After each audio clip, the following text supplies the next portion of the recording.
Dalam nama Bapa dan Putra dan Roh Kudus. Amin. Shalom saudara-saudariku yang terkasih dalam Tuhan kita Yesus Kristus.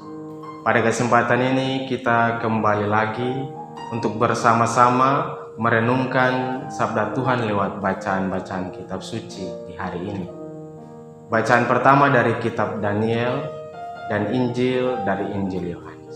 Saudara-saudari yang terkasih dalam Tuhan Yesus, ada seorang filsuf Yunani yakni Sokrates yang pernah berkata seperti ini. Hidup yang tak pernah direfleksikan adalah hidup yang tak pantas dijalani.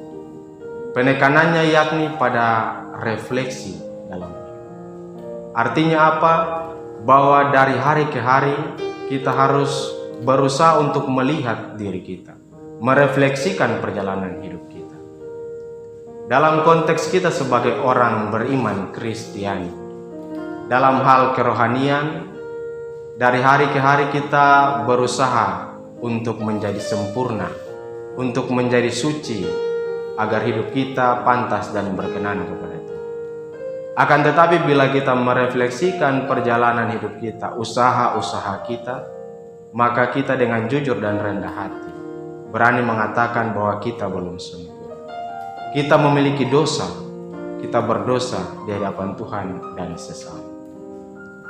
Sabda Tuhan lewat bacaan-bacaan kitab suci hari ini, terutama bacaan Injil, menghadirkan kepada kita sosok Tuhan Yesus yang lewat kata-kata dan perbuatannya menyadarkan kita semua umat manusia bahwa tidak ada satu orang pun dari antara kita yang dirinya sungguh-sungguh sempurna, yang tak memiliki dosa.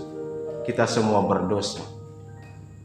Dalam Injil hari ini dikisahkan tentang seorang wanita yang kedapatan berbuat zina. Para ahli Taurat dan orang Farisi serta orang-orang lain membawa wanita tersebut dan diperhadapkan kepada Yesus.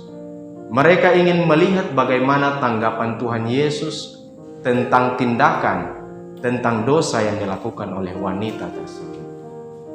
Menurut hukum Taurat, orang-orang yang bertindak seperti wanita ini yang melakukan dosa, yakni berzina, harus dihukum dengan cara dilempari dengan batu.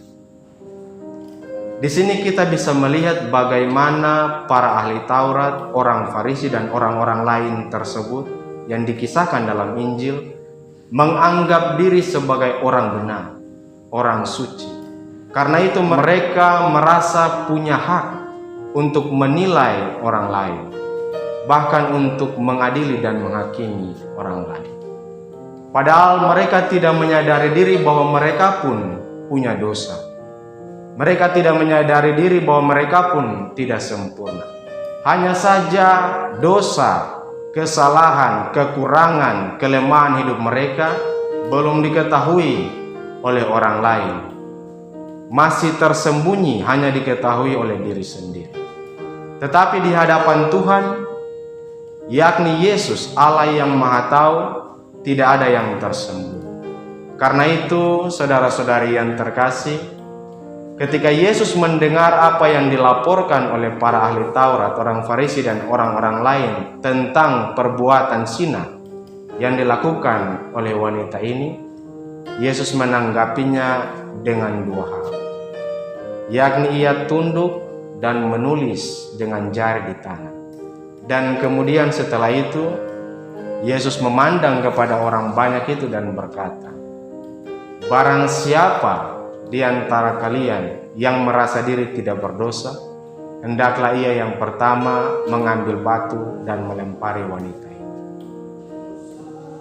Saudara-saudari yang terkasih dalam Tuhan Yesus, tiba-tiba mereka satu persatu pergi meninggalkan Yesus bersama wanita itu sendiri. Apa yang dilakukan Yesus, apa yang dikatakan oleh Yesus sebenarnya juga menyadarkan kita bahwa dalam hidup tidak ada satu kita pun yang sempurna, yang sungguh-sungguh suci. Terkadang dalam hidup kita pun bertindak seperti orang Farisi, ahli Taurat dan juga orang-orang lain tadi. Kita lebih suka untuk cepat menilai orang lain dengan cara menceritakan keburukan orang lain, menceritakan kelemahan orang lain, menceritakan dosa-dosa orang lain, tanpa melihat apakah diri kita sendiri, diri saya sungguh-sungguh suci, adalah orang benar. Apakah saya tidak punya dosa? Saudara-saudari yang terkasih dalam Tuhan Yesus, kita semua adalah orang berdosa. Hanya saja dosa-dosa kita, apa yang kita sembunyikan, belum diketahui oleh orang lain, belum diketahui oleh publik.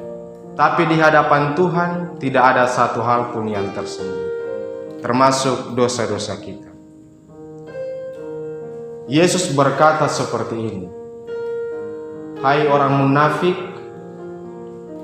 engkau melihat selumbar di mata saudaramu, tetapi engkau tidak melihat balok di matamu sendiri." Artinya apa? Terkadang kita cepat sekali untuk melihat kesalahan, keburukan, kelemahan, dan dosa orang lain. Padahal kita tidak terlebih dahulu untuk melihat diri kita. Kita juga berdosa. Apa hak kita? Apa yang menjadi kewajiban kita sehingga kita dengan cepat untuk menceritakan, untuk menjelekkan orang lain? Saudara-saudari yang terkasih dalam Tuhan Yesus, lalu kita kemudian bertanya, lalu bagaimana, apa yang harus kita lakukan ketika kita mendapati saudara atau saudari kita yang melakukan kesalahan, yang berbuat dosa? Ingat kata-kata Tuhan Yesus. Yesus berkata, jika ada seorang di antara kamu, saudara atau saudarimu yang berbuat dosa, panggillah dia, tegurlah dia di bawah 4 mata. Dan jika ia belum mendengarnya, panggillah beberapa orang dan pemimpin, dan berbicaralah kepadanya. Ingat, yang Yesus maksudkan yakni berbicara. Yesus tidak mengatakan supaya kita langsung menilai orang lain, menceritakan keburukan orang lain, atau bahkan menghakimi orang lain. Berbicara dengan tujuan untuk kebaikan orang tersebut, saudara-saudari kita, supaya hidup saudara-saudari kita yang menurut kita berdosa dapat diperbaharui dari hari ke hari. Saudara-saudari yang terkasih dalam Kristus, apa yang dilakukan Yesus itu seharusnya menyadarkan diri kita, membuat kita malu terhadap kebiasaan kita yang kerap kali suka menceritakan, menjelekkan orang lain, menyebarkan dosa-dosa orang lain ke hadapan. Tapi kita harus ingat dalam Injil, ketika orang-orang lain meninggalkan Yesus bersama sendirian dengan wanita itu, Yesus mengatakan seperti ini, "Aku pun tidak menghukum engkau. Pergilah dan jangan berbuat dosa lagi." Artinya apa? Yesus mau supaya wanita ini tidak berbuat dosa yang sama. Apa yang dikatakan oleh Yesus kepada wanita ini, yakni, "Aku pun tidak menghukum engkau, pergilah dan jangan berbuat dosa lagi." Kata-kata Yesus ini sebenarnya lahir karena kasih-Nya yang sungguh besar. Kasih Yesus itu memungkinkan sehingga setiap orang itu merasa dicintai, dikasihi. Bahkan ketika setiap kita yang berdosa, dengan kasih-Nya Yesus mampu untuk memberikan pengampunan dosa kepada kita.